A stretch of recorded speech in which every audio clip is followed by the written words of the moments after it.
Hello everyone, a very good evening to all of you. सभी का warm welcome करता हूँ वाईटी योर इंग्लिश ट्यूटर पे। आज की क्लास सेकेंड एडिटोरियल कवर करेंगे द हिंदू का, और आर्टिकल लिखा गया है कनाडा के पीएम जस्टिन ट्रूडो पे। आप अच्छे से जानते होंगे, इनका नाम आपने सुना होगा। जस्टिन ट्रूडो की वजह से ही कनाडा की इकॉनमी आज बड़ी मुश्किलों से गुजर रही है और इंडिया कनाडा के रिश्ते काफ़ी ख़राब हैं। जस्टिन ट्रूडो ने रिसेंटली रिज़ाइन किया है। इस आर्टिकल में इनके रिज़ाइन और पर्सनैलिटी को एनालाइज किया गया है। चलिए, इंटरेस्टिंग आर्टिकल। और ये है आज का आपका क्विज़। इस क्लास का ऑब्जेक्टिव है आपकी ग्रामर, वोकैब और कॉम्प्रिहेंशन तीनों को साथ लेकर के चलना, हिंदी मीडियम वालों को इंग्लिश बैकग्राउंड वालों के बराबर लाना। तो जो भी इस क्लास में आप सीखें, क्लास के लास्ट में इस क्विज़ पे आपको अप्लाई करना है। सॉल्यूशंस क्विज़ के क्लास के लास्ट में करवाएंगे। आइए पूरे मन से लेक्चर को शुरू करें।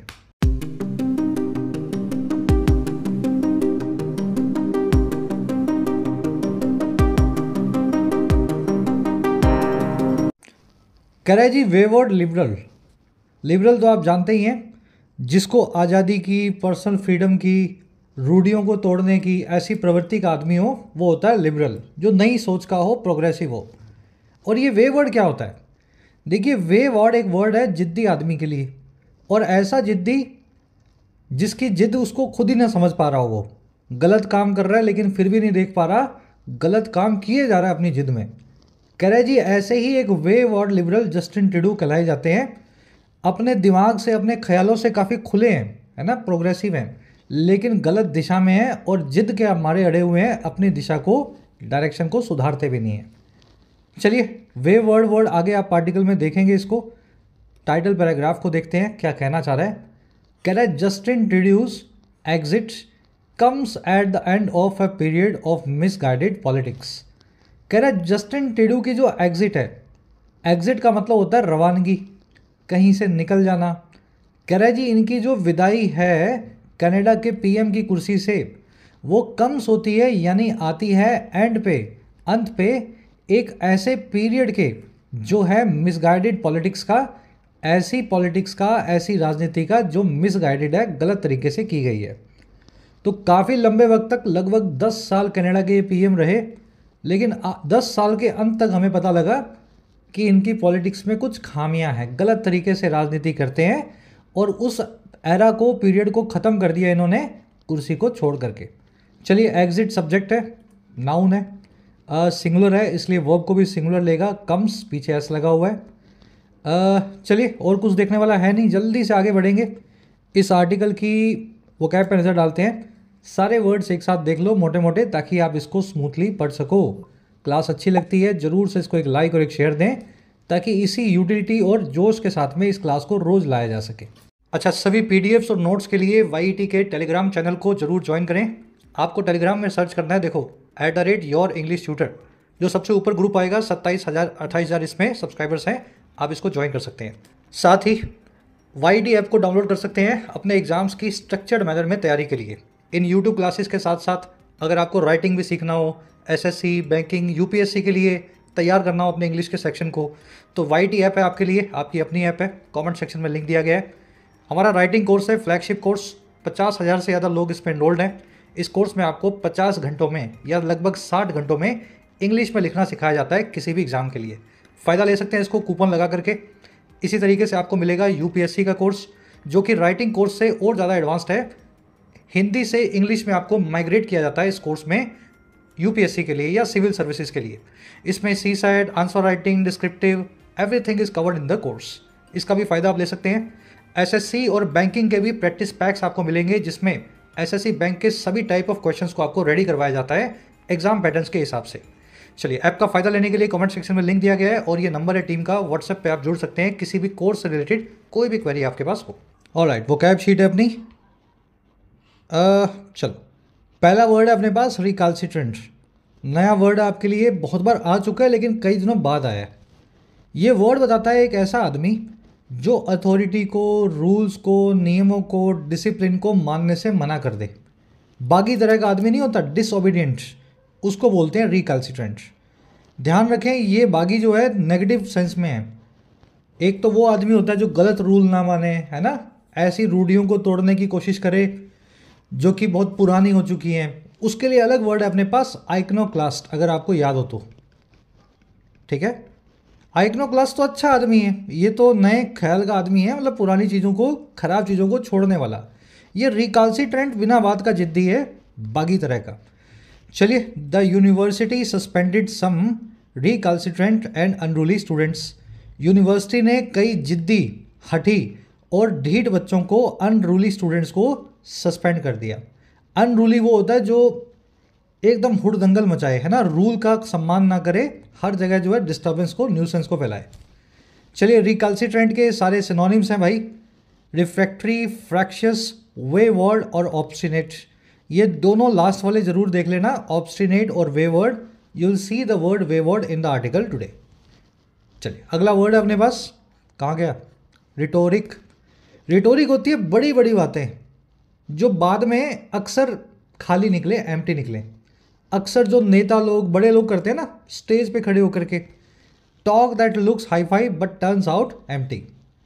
Despite the rhetoric about reforms little has change so far. बावजूद बड़ी बड़ी बातों के, रिफॉर्म्स को लेकर के ना के बराबर ही बदला है, लिटिल हैज चेंज्ड सो फार, यानी अभी तक। बड़ी बातों को ग्रैंडिलोक्वेंस, मैग्नीलोक्वेंस भी बोलते हैं। ये दोनों वर्ड्स मेरे ख्याल से 1-1 लाख बार अपन ने ब्रेक कर लिए होंगे इन क्लासेस में। लोकू यानी बोल, ग्रैंडी यानी बड़ा, मैग्नो यानी बड़ा, लोकू यानी बोल, बड़े बोल। दोनों वर्ड्स जो हैं ब्रेक करके आप समझ सकते हैं। चलिए, एम्बेलिशमेंट भी इसका सिनोनिम है, कभी कभी ये भी आप देखेंगे। अगला वर्ड है अपने पास मैनिफेस्ट। एडजेक्टिव भी है, वर्ब भी है। मैनिफेस्ट का मतलब होता है किसी चीज़ का साकार करना या साकार होना। जो आपने सोचा हुआ है, अगर आप उसको कर दिखाएं तो वो चीज़ मैनिफेस्ट हो जाएगी। हर dreams of being independent manifested with her selection for the job. उसका जो सपना था इंडिपेंडेंट होने का, आज़ाद होने का, वो मैनिफेस्ट हुआ, साकार हुआ, सच हुआ उसके जॉब में सिलेक्शन के साथ ही। रियलाइज, मटेरियलाइज, एक्चुअलाइज इसके सिनोनिम है। मैनिफेस्टेशन नाउन फॉर्म है इसकी। मैनिफेस्ट वर्ड का एक और मीनिंग भी होता है अवतार लेना। मान लीजिए कोई देवता हैं, डीटी हैं, गॉड हैं, किसी दिन वो इंसान का, है ना, शरीर लेकर के, अपने तो हिंदुइज्म में होता है ना, तो वो मैनिफेस्ट होते हैं, साकार होते हैं, आकार ले लेते हैं। ठीक है, तो अवतार लेने को भी मैनिफेस्ट बोला जाता है। अगर आप उस सेंस में देखें तो ये भी इसका मीनिंग है। चलिए, अगला वर्ड है विम्सिकल। वर्ड बना है विम से। विम का मतलब होता है मूड। विम्सिकल यानी मूडी आदमी जिसमें विम्स बहुत हों, कभी गुस्सा, कभी प्यार, कभी खुशी, कभी, है ना, इस टाइप का। इसको अजीब भी बोल सकते हैं विम्सिकल, क्योंकि ऐसा आदमी अजीबोगरीब ही होता है जिसके बार बार मूड बदलते हो। The youth are fan of whimsical और मूडी फैशन नाउडेज। यूथ जो हैं, युवा जो हैं, फैन हैं बड़े ही अजीबोगरीब या मूडी टाइप के फैशन के आजकल। चलिए, मूडी को एक्सेंट्रिक, वियर्ड, आर्बिट्रेरी और बिजार भी बोलते हैं। वेगेरियस इसका बहुत अच्छा सिनोनिम है। वेगेरियस मतलब जो एकदम बदल जाए, है ना, कभी ठंडा और अचानक से गर्म। चलिए, बदलने वाले को बोलते हैं वेगेरियस। बिजार यानी अजीबोगरीब, अति विचित्र, अतरंगी। बिजार को अतरंगी बोलते हैं हिंदी में। तो ये वर्ड आप आर्टिकल में बिजार देखेंगे। इसकी स्पेलिंग देखना, BIZARRE। आज स्पेलिंग एरर्स में ये वर्ड मैंने पूछा आपसे। लास्ट वर्ड है अपने पास पेंडर। पेंडर का मतलब होता है अपीज करना, किसी को शांत करना, सेटिस्फाई करना। जो वो चीज़ आपसे मांग रहा है उसको दे करके खुश कर देना। नेगेटिव वर्ड है जनरली पेंडर। पेंडर वर्ड जो है टेक्निकली या यूँ कहते हैं हिस्टोरिकली जोड़ा गया है प्रोस्टिट्यूशन के साथ में। प्रोस्टिट्यूट्स आपको पेंडर करती हैं, सेक्सुअल डिजायर्स को पूरा करती हैं। तो वहाँ से ये वर्ड जो है, समझ गए ना, प्रोस्टिट्यूशन से हटा करके अब अपने आम भाषा में भी इसको यूज लेने लगे हैं। News channels pander to the sentiments of the majority. News channels जो हैं पेंडर करते हैं, सेटिस्फाई करते हैं, शांत करते हैं मेजॉरिटी के सेंटिमेंट्स को। जो मेजॉरिटी यानी ज़्यादा लोग हैं, जिनकी संख्या ज़्यादा है, उनके इमोशंस को। और क्यों करते हैं ऐसा? टू अटेन हायर व्यूअरशिप, ताकि उनको ज़्यादा व्यूअरशिप मिले एंड एडवर्टीजमेंट्स मिले, बहुत ज़्यादा एड्स का पैसा मिले। चलिए, पैंडर के बाद टू लगा के बताएं जिसको भी आप खुश कर रहे हैं। इसको ग्रेटिफाई, प्लीज़ और प्ले अप टू करना भी बोलते हैं। किसी को प्ले अप टू कर रहे हैं मतलब उसको खुश करने की आप कोशिश कर रहे हैं, उसके मक्खन मक्खन लगा रहे हैं, ठीक है, प्ले अप टू। चलिए 5 वर्ड्स डिटेल में हो गए। आ जाओ आर्टिकल पे एक समरी आपको दें। जस्टिन ट्रूडो फाइनली रिज़ाइन कर चुके हैं। इन्हीं की वजह से इंडिया कनाडा के रिश्ते बहुत ख़राब हुए। खालिस्तानी जो मूवमेंट है कनाडा में चलती है उसके ये घोर समर्थक रहे हैं। और साथ ही कनाडा के अंदर जो अभी इकोनॉमिक तूफान चल रहा है, ट्रबल चल रही है, महंगाई बढ़ गई है, हेल्थ केयर और जो है रियल इस्टेट प्राइसेस बहुत बढ़ चुके हैं, इन सब का जिम्मेदार जो है जस्टिन ट्रूडो को बताया जाता है। 2015 में जब ये पीएम बने थे, 14 या 15 के आसपास की बात है, उन दिनों मैं इनको बहुत फॉलो करता था क्योंकि ये कोरा नाम की वेबसाइट पे लिखते हैं। ये पता है आपको, ये कोरा नाम की वेबसाइट पे अपना व्लॉग या ब्लॉग लिखते हैं, बातचीत भी करते हैं, कमेंट्स का रिप्लाई भी करते हैं। तब ये एक यूथ आइकन की तरह थे, मुझे याद है उन दिनों में, आज से 10 साल पहले। लेकिन आज की डेट में इनको एक मूर्ख आदमी की तरह देखा जाता है दुनिया भर की पॉलिटिक्स में। तो आर्टिकल इस चीज़ को एनालाइज कर रहा है थोड़ा सा रिफ्लेक्टिव टोन में। रिफ्लेक्टिव मतलब पास्ट को देख करके थोड़ा आप है ना सोचते हैं ना क्या क्या हुआ, एनालाइज करते हैं। तो एनालिटिकल और रिफ्लेक्टिव टोन में लिखा हुआ आज का आर्टिकल है। चलिए शुरू करें। अब फॉलो नहीं करता हूँ मैं इनको, पिछले कुछ टाइम से मुझे भी मूर्ख लगते हैं। कह रहा है जी, Justin ट्रूडो's rise and fall as a global progressive icon is representative of the crisis of liberalism in general। कह रहा है जी जस्टिन ट्रूडो का जो राइज एंड फॉल है, राइज का मतलब होता है किसी का ऊपर आना, फॉल का मतलब होता है ज़मीन पे गिरना। तो इनका जो फर्श से अर्श और अर्श से फिर फर्श का जो सफ़र है, एक ग्लोबल प्रोग्रेसिव आइकन के तौर पे, एक इंटरनेशनल विकासवादी प्रतीक के तौर पे, कह रहा है ये एक रिप्रेजेंटेटिव है, प्रतिनिधि है, नुमाइंदा है उस क्राइसिस का जो है लिबरलिज्म का इन जनरल या आम तौर पे। तो जस्टिन ट्रूडो ही नहीं, आजकल जितने भी लिबरलिस्ट हैं जो लिबर्टी की बात करते हैं, लेफ्ट विंग हैं, सबका ही बुरा वक्त चल रहा है। ये तो उनके मसीहा थे, उनके आइकन हुआ करते थे। चलिए राइज एंड फॉल सब्जेक्ट है, एज इसकी वर्ब है। प्रोग्रेसिव मतलब जो प्रोग्रेस की बात करे, तरक्की की बात करे, पुरानी चीज़ों को पीछे छोड़ने की बात करे। इसका बिल्कुल उल्टा होता है जी रिग्रेसिव।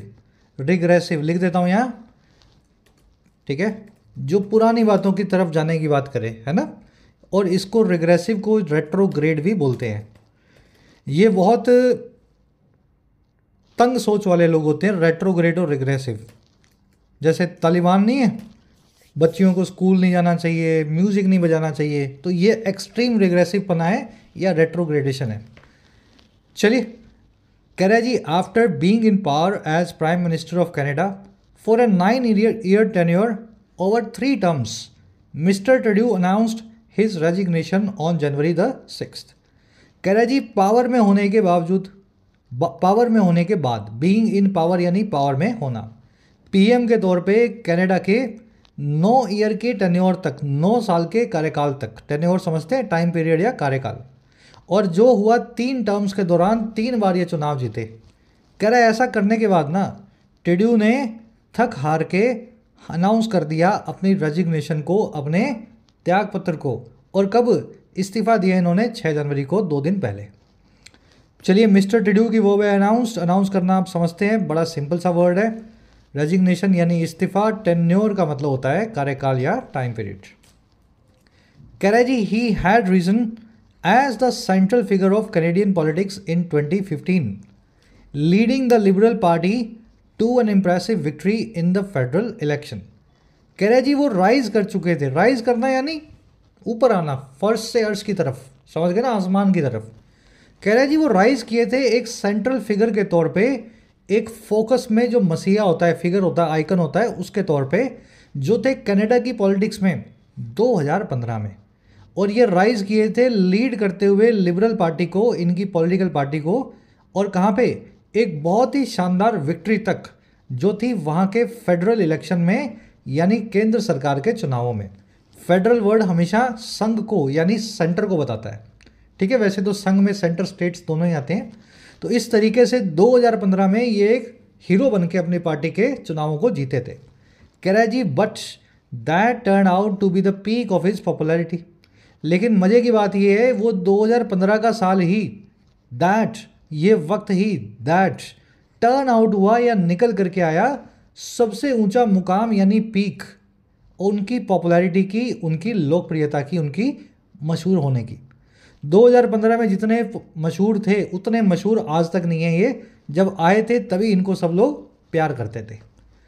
चलिए, ही की वो है हैड रीजन, दैट की वो है टर्न आउट होना, निकल करके आना। कह रहा है जी born a child of privilege and power. अब देखो डैश लगा हुआ है और फिर एक और डैश है, दोनों हाइफन्स के बीच का छोड़ दो, अलग कर दो, बाद में पढ़ना, ठीक है, ताकि आपका सेंटेंस आप ठीक से पढ़ पाओ।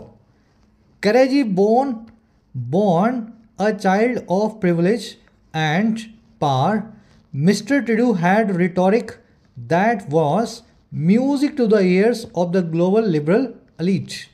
कह रहे जो born थे, जो पैदा हुए थे, born यहाँ पे वर्ब की थर्ड फॉर्म एडजेक्टिव है, bear verb, bear born borne, ठीक है। कह रहा जी जो पैदा हुए थे एक बच्चे के तौर पे, और वो बच्चा जिसके पास थी प्रिविलेज यानी कि बहुत सारी सुविधाएं, बहुत सारी ताकतें, और जिसके पास हुआ करता था पावर। प्रिविलेज का मतलब होता है आपके पास पैसा भी है, कनेक्शंस भी हैं, पावर भी है ना, अच्छे स्कूल में गए, सब कुछ अच्छा हुआ आपके साथ। कह रहा है एक ऐसे बच्चे के तरह पैदा होने के बाद ट्रूडो के पास ऐसा रिटोरिक भी था, ऐसी चिकनी चुपड़ी बातें भी करते थे ये, जो कि म्यूजिक टू द ईयर्स होती थी, सुनने में बहुत अच्छी लगती थी। मतलब वो जब बोलते थे तो लोगों को लगता था संगीत बज रहा है। और किनके? ग्लोबल लिबरल एलीट के, दुनिया भर में जो भी लोग लिबरल साइड को फॉलो करते हैं और उसमें सबसे आगे हैं एलीट लोग हैं। कह रहा लेकिन but his sense of countries public mood has been poor. लेकिन उनके अंदर का जो सेंस है ना अपनी कंट्री के लोगों के मूड का, वो सेंस बड़ा ख़राब है, ठीक से नब्ज नहीं पकड़ पाते, भांप नहीं पाते। तो लिबरल लोगों को बहुत अच्छे लगते हैं, लेकिन आम जनता की बात को ये समझ ही नहीं पाए लोगों की परेशानियां क्या है। चलिए अब बीच का ऐड कर दो। कह रहा है जी his father Pierre Elliott Trudeau was prime minister for 15 years. उनके पिताजी जो थे पियरे एलियट ट्रूडो, वो भी पीएम थे 15 साल तक। समझ गए ना, तो घर में ही 25 साल से पीएम हो रहे हैं, पापा 15 साल, बेटा 10 साल। चलिए ट्रूडो की वर्ब है हैड, रिटोरिक यानी बड़ी बड़ी बातें, हाई फाई टॉक, दैट आया रिटोरिक के लिए, दैट की वर्ब है was. Music to the ear होना, किसी को सुनने में बहुत अच्छा लगना। सेंस यानी अंदर की समझ, है ना, सेंस ऑफ पब्लिक मूड यानी लोगों के मूड की समझ, वर्ब है उसकी हैज़ बिन।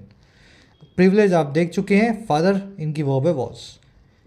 ये जो नाम आप देख रहे हैं ना पियरे, ये एक फ्रेंच नेम है, ठीक है। कभी कभी नामों से समझ आ जाता है कि कौन आदमी की बैकग्राउंड क्या है। तो मोस्ट प्रोबेबली इनके फादर जो हैं फ्रांस से इनकी फैमिली कभी ना कभी कनाडा में माइग्रेट हुई होगी।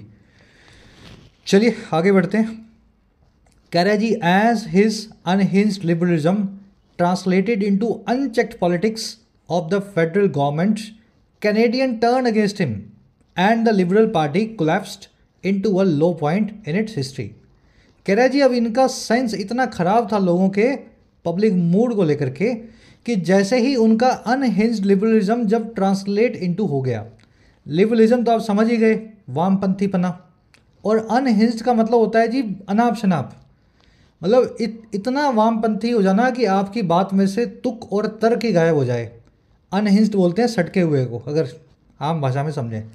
कह रहा है जी इनका सटका हुआ जो वामपंथीपना जो था, जैसे ही वो ट्रांसलेट इनटू हुआ या टर्न इनटू हुआ, बदल गया ऐसी पॉलिसीज़ में या नीतियों में जो अनचेक्ड थी, जो बेलगाम थी।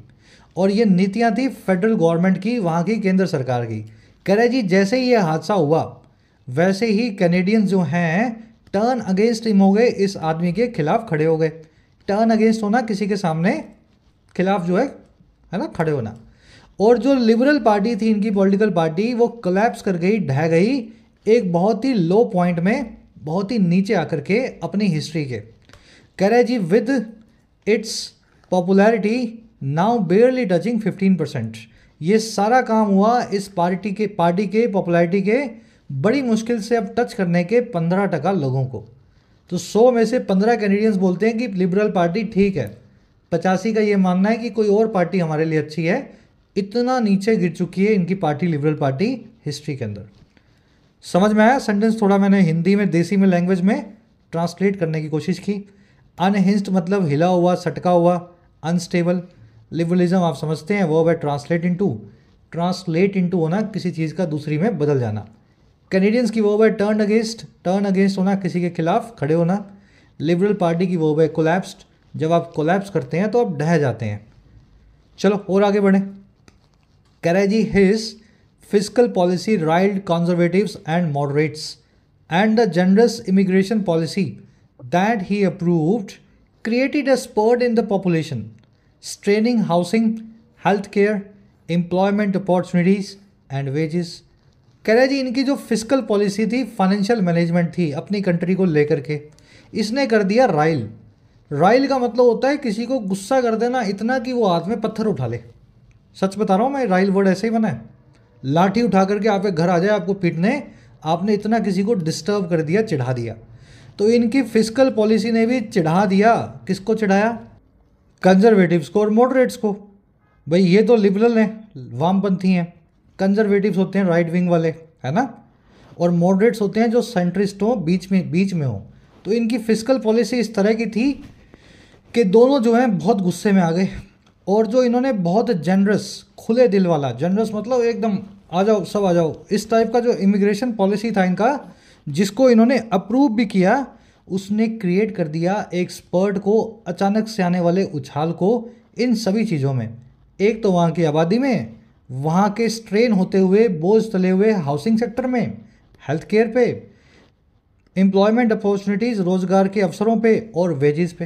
तो इस वजह से कनाडा में सब लोग इनको नापसंद करते हैं। इंडिया में पूछ लो पत्थर मार के 10 लोगों से, इमिग्रेशन की लाइन में अगर आप एयरपोर्ट में जाओगे 10 में से 8 बोलेंगे कनाडा जा रहा हूँ। क्यों? क्योंकि कनाडा में इमिग्रेशन बहुत ईजी है।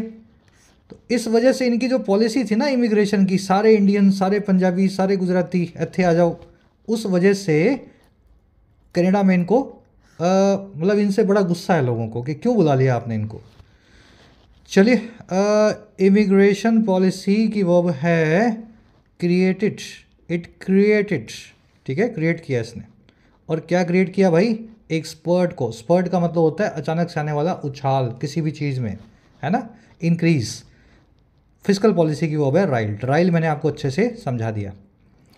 कह रहे जी his cultural liberalism was far off the centre of the Canadian politics. फिर इनका जो सांस्कृतिक खुलापन है, दिमागी खुलापन, वो फार ऑफ था, कोसों दूर था उस सेंटर से, उस बीच के पॉइंट से जो है कनाडा की पॉलिटिक्स का। तो सांस्कृतिक तौर पे बहुत लिबरल आदमी है ये। इन्होंने कनाडा में, देखिए, एक होता है ही, एक होता है शी, फिर एक न्यूट्रल जेंडर होता है ना। इन्होंने बहुत सारे नए जेंडर्स को पैदा कर दिया वहाँ पे। आप अपने आप को एक्स बोल सकते हो, आप अपने आप को पी बोल सकते हो। भले मुझे ही शी मत बोलो, मेरा जेंडर है पी। पी क्या होता है जी? मुझे तोते बहुत पसंद है, पिकॉक्स, तो मेरा जेंडर है पी। मतलब इस तरह के नए नए कल्चरल लिबरलिज्म आइडियाज जो है कनाडा में पैदा हो गए, लोग बड़े परेशान हैं। चलिए, सच बता रहा हूँ मैं, ये मजाक नहीं है सब। ये कल्चरल लिबरलिज्म की वर्ब है वॉज। कह रहा है जी when science of discontent began to manifest as public protest and criticism, he resorted to strong arm state measures and dismissed his critics. कह रहा है जब साइंस आने लगे, निशान आने लगे डिसकंटेंट के, यानी लोगों में गुस्से के। डिसकंटेंट होता है लोग आपसे नाराज हैं, रोष है लोगों में।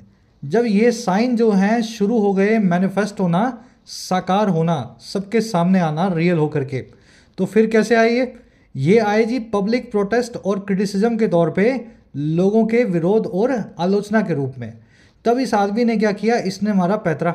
इस आदमी ने रिजोर्ट कर दिया या सहारा लेने की कोशिश की स्ट्रॉन्ग आर्म स्टेट मेजर्स का। स्टेट मेजर्स यानी सरकार के द्वारा उठाए जाने वाले कदम, और स्ट्रॉन्ग आर्म मतलब जिसमें बाहुबलीपन हो, अथॉरिटेरियनिज्म हो, तानाशाही हो। तो इन्होंने सरकार की तरफ से तानाशाही कदम उठाने जो है शुरू कर दिए। और क्यों, और क्या किया? डिसमिस करने लगे, खारिज करने लगे अपने क्रिटिक्स को सिरे से, है ना। चलिए, सेंटेंस थोड़े टेढ़े ट्विस्टेड हैं, वर्ड्स बहुत अच्छे लिखे हुए हैं। साइंस की वर्ब है बिगेन। साइंस मतलब निशान, बिगेन यानी जब वो शुरू हुए। डिसकॉन्टेंट यानी रोष यानी गुस्सा। मैनिफेस्ट होना, किसी चीज़ का साकार होना, सबके सामने आना, सच होना। ही की वर्ब है रिसॉर्टेड। जब आप रिसोर्ट करते हैं किसी चीज़ पे तो आप उस चीज़ पे उतर आते हैं या उसका सहारा लेते हैं। समझ गए ना? किसी आदमी को पैसे की ज़रूरत थी तो उसने क्या किया, कुछ नहीं हुआ तो चोरी करना शुरू कर दिया। That person resorted to stealing. समझ पा रहे हो? वो आदमी चोरी पे उतर आया। That person resorted to stealing. Resort to के बाद में हमेशा वर्ब की आईएनजी फॉर्म लगती है, अच्छे से पता होगा। यहाँ पे आज नहीं लगाई गई है और उसका रीज़न क्या है भाई? अरे वर्ब की आईएनजी फॉर्म होगी भाई। स्ट्रॉन्ग आर्म तो एक नाउन है। आर्म मतलब बाजू, स्ट्रॉन्ग आर्म मतलब मजबूत बाजू से किया गया काम। तो तानाशाही पना एक नाउन है, इसकी आईएनजी फॉर्म नहीं होती। तो नाउन आ जाए तो ठीक, वर्ब आए तो इसके बाद में टू के बाद आईएनजी फॉर्म। चलिए डिसमिस करना, खारिज करना, आगे बढ़े। नेक्स्ट पैराग्राफ कह रहा है जी, मिस्टर टिडू said he hoped his exist would arrest the decline of the Liberal Party, but that sounds overly optimistic. टिडू साहब ने ये भी कहा कि वो ये आशा करते थे कि उनकी जो विदाई है, एग्जिट है, वो अरेस्ट कर लेगी, बांध लेगी पकड़ के उस डिक्लाइन को, गिरावट को, उनकी पॉलिटिकल पार्टी लिबरल पार्टी के। कह रहा है लेकिन ये बात साउंड करती है या सुनाई देती है ज़रूरत से ज़्यादा या ओवरली आशावादी, ऑप्टिमिस्टिक। तो ऐसा होगा नहीं। इनकी इतने टेढ़े मेढ़े काम करके गए हैं कि 6-8 महीने इनके जाने के बाद भी इनकी पार्टी इसी तरीके से डिक्लाइन में हो सकता है रहे, अगले कुछ इलेक्शंस तक ऐसा रहता है। टिड्यू की वर्ब है सेड, ही की वर्ब है होप्ड, एग्जिट की वर्ब है वुड अरेस्ट, दैट की वर्ब है साउंड। कह रहा है जी, बट अ पोस्ट टिड्यू Canada may be able to mend its ties with key partners including the United States and India। कह रहा है लेकिन टिड्यू के जाने के बाद का जो कनाडा है पोस्ट टिड्यू, कह रहा है हो सकता है वो एबल हो कि वो मेंड कर सके, रिपेयर कर सके। मेंड करना किसी टूटी हुई चीज़ को फिर से बनाना, कि वो रिपेयर कर सके अपने रिश्तों को दो बड़े इंपॉर्टेंट पार्टनर्स के साथ में, दोस्तों के साथ में। पहला है यूनाइटेड स्टेट्स यानी अमेरिका और दूसरा है इंडिया यानी कि भारत। कह रहा है जी, it might be months before the Liberal Party manages to install its successor और its minority government falls and a fresh election is held. कह रहा है जी, इट माइट बी मंथ्स, महीने लग जाएंगे, इट माइट बी मंथ्स, कई महीने लग जाएंगे, इससे पहले कि इनकी जो लिबरल पार्टी है वो मैनेज कर पाती है, जैसे तैसे इस काम को कर पाती है। और काम करना क्या है, मैनेज करना, कि वो इंस्टॉल करे अपने सक्सेसर को यानी टिड्यू के वारिस को, इनकी जगह जो भी कुर्सी पे बैठेगा जो है कनाडा के। तो अभी 2-3 महीने इनको इस काम में लगेंगे।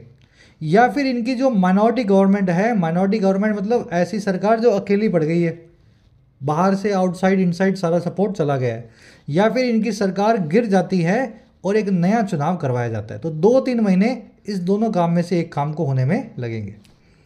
लिबरल पार्टी की वर्ब है मैनेजेस, माइनॉरिटी गवर्नमेंट की वर्ब है फॉल्स, फ्रेश इलेक्शन की वर्ब है इज हेल्ड। हेल्ड करना, ऑर्गेनाइज करना वर्ब की थर्ड फॉर्म है यहाँ पे पैसिव में, इज प्लस में वर्ब की थर्ड फॉर्म। ध्यान दिया करो एक्टिव पैसिव का भाई।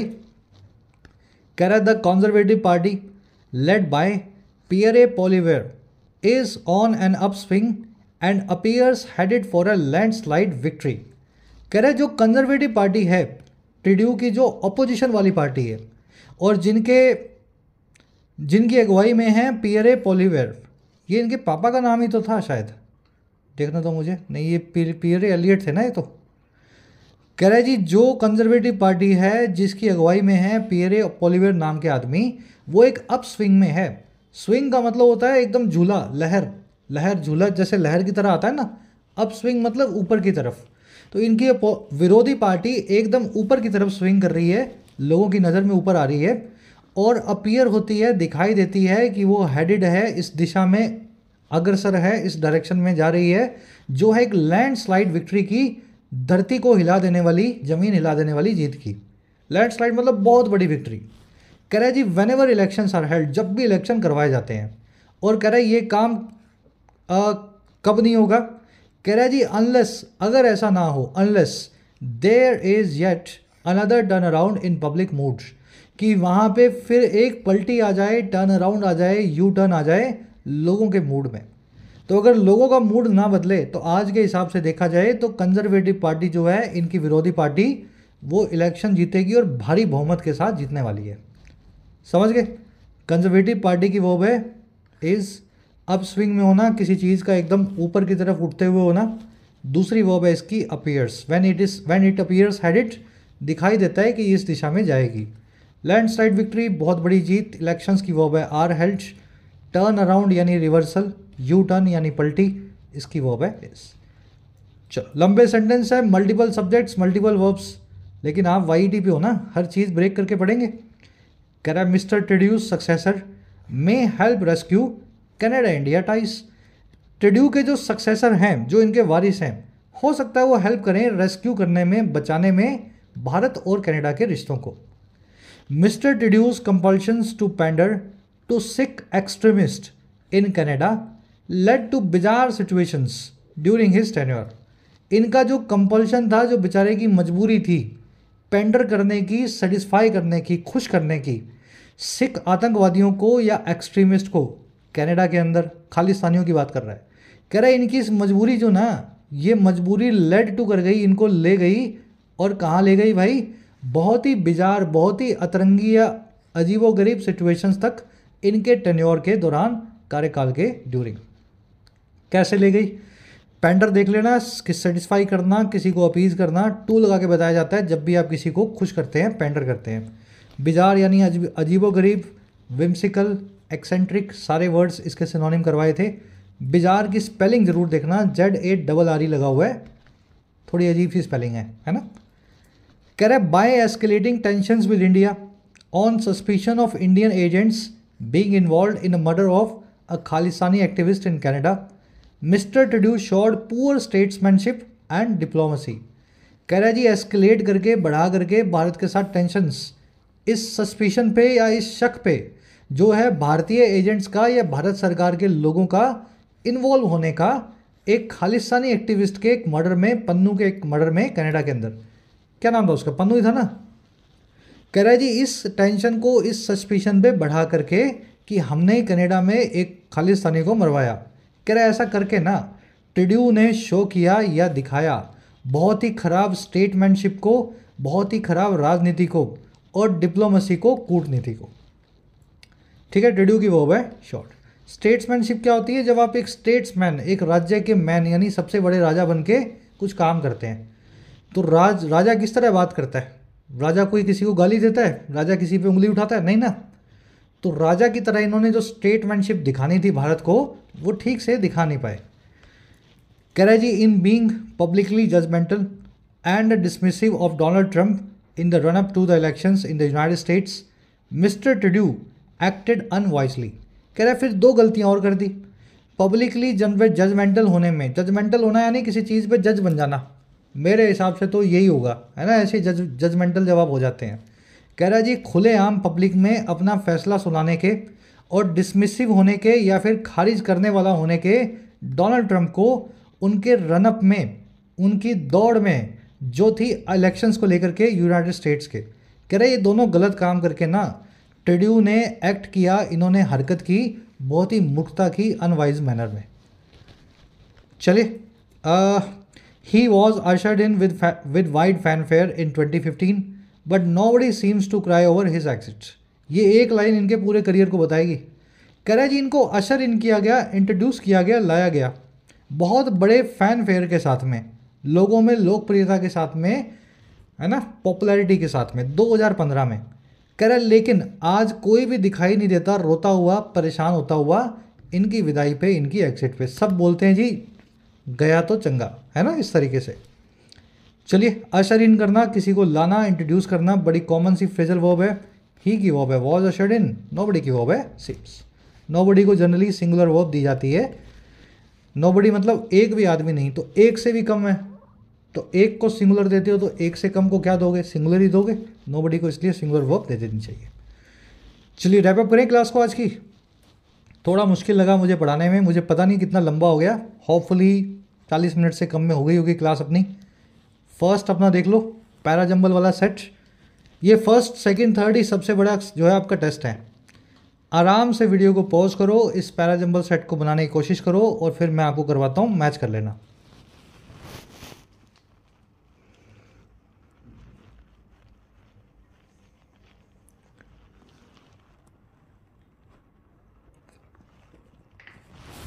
चलो, मैं ऐसा मान के चल रहा हूँ, होप कर रहा हूँ चारों आप पढ़ चुके हो। कह रहा है जी ट्रूड्यू की जो पॉपुलैरिटी है ना, एक जो celebrated general global liberal icon हुआ करता था, ये जो ट्रूड्यू है इसकी पॉपुलैरिटी स्टेडली डिक्लाइन हुई है 3 टर्म्स के दौरान। ये जो सेकंड सेंटेंस देख रहे हो हिज आया ट्रूड्यू के लिए, फोर्थ सेंटेंस देख रहे हो हिज आया ट्रूड्यू के लिए। ये दोनों सेंटेंसेस कभी भी फर्स्ट सेंटेंस नहीं बनेंगे, क्योंकि पहले आपको ट्रूड्यू को इंट्रोड्यूस करना है, फिर हिज लगा सकते हैं आप ट्रूड्यू के लिए। समझ पा रहे हो? तो फर्स्ट सेंटेंस या तो बनेगा थर्ड या बनेगा फर्स्ट। मैं थर्ड को फर्स्ट बना रहा हूँ, क्योंकि थर्ड के अंदर एक जनरल बात करके ट्रूड्यू को इंट्रोड्यूस किया गया है, और फर्स्ट में बताया गया कि इनके साथ परेशानी क्या है। पहले बताया गया ट्रूड्यू कौन है, जनरल लिबरल आइकन है, इनकी पॉपुलैरिटी डिक्लाइन हुई। और फर्स्ट में बताया गया इनकी जो फिजिकल और इमिग्रेशन पॉलिसीज़ हैं, इसने बहुत टेंशन्स को सोसाइटी में और इकोनॉमी में खड़ा कर दिया कनाडा के अंदर। समझ गए ना? यहाँ ये जो एडिशनल इन्फॉर्मेशन दे के ट्रूड्यू को इंट्रोड्यूस किया, ये सबसे ज़रूरी हिंट था मेरे लिए इसको फर्स्ट सेंटेंस बनाने के लिए। तो थर्ड के बाद फर्स्ट आ जाएगा। अब ये दोनों बच्चे दोनों ट्रूड्यू के ऊपर हैं, लेकिन जो सेकंड सेंटेंस है, देखो अब इन दोनों को अपने को देखना है ना, सेकंड और फोर्थ को। लेकिन जो सेकंड है ना, इसमें लिखा हुआ है जी इसने इस चीज़ ने डीप किया डिसकॉन्टेंट को। डीप करना यानी और गहराना, डिसकॉन्टेंट यानी गुस्सा। और फोर्थ में लिखा है डिप्लोमेटिक रिलेशंस की वजह से यूएस के साथ में और इंडिया के साथ में कॉन्फिडेंस और फर्दर और आगे इरोड हुआ। आप इन दोनों वर्ड्स को देखो, डीपन्ड and eroded, further eroded.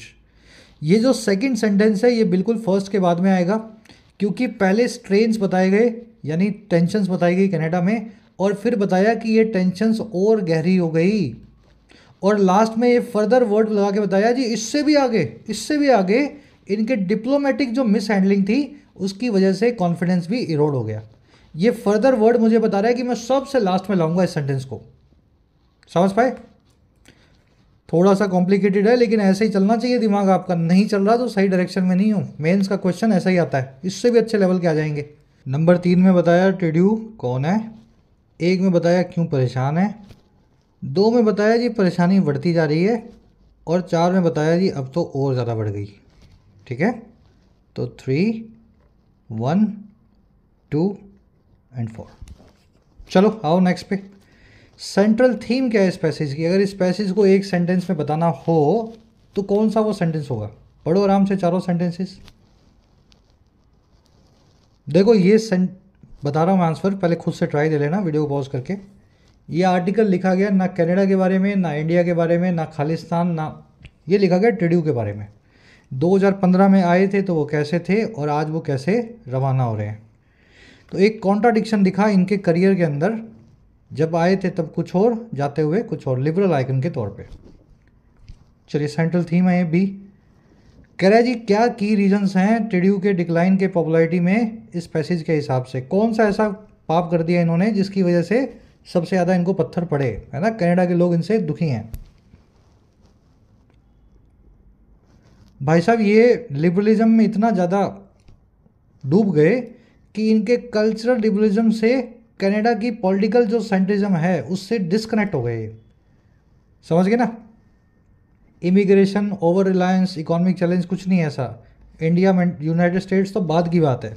Main reason ये है जी ज़्यादा बह गए अपने विचारधाराओं को लेकर के।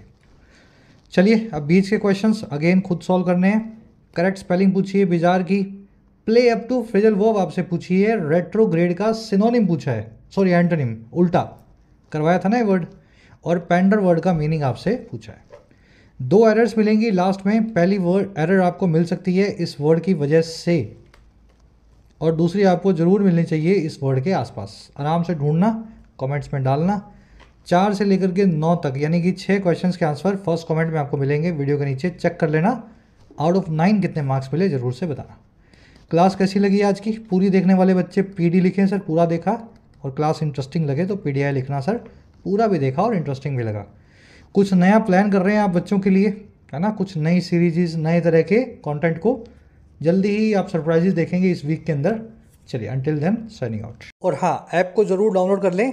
कमेंट सेक्शन में ऐप का लिंक दिया गया है। जो भी कोर्स आपकी नीड है अफोर्डेबल प्राइस में आप अपने एग्ज़ाम को प्रिपेयर कर सकते हैं, एसएससी, बैंकिंग, यूपीएससी या स्टेट पीएससी एग्ज़ाम को।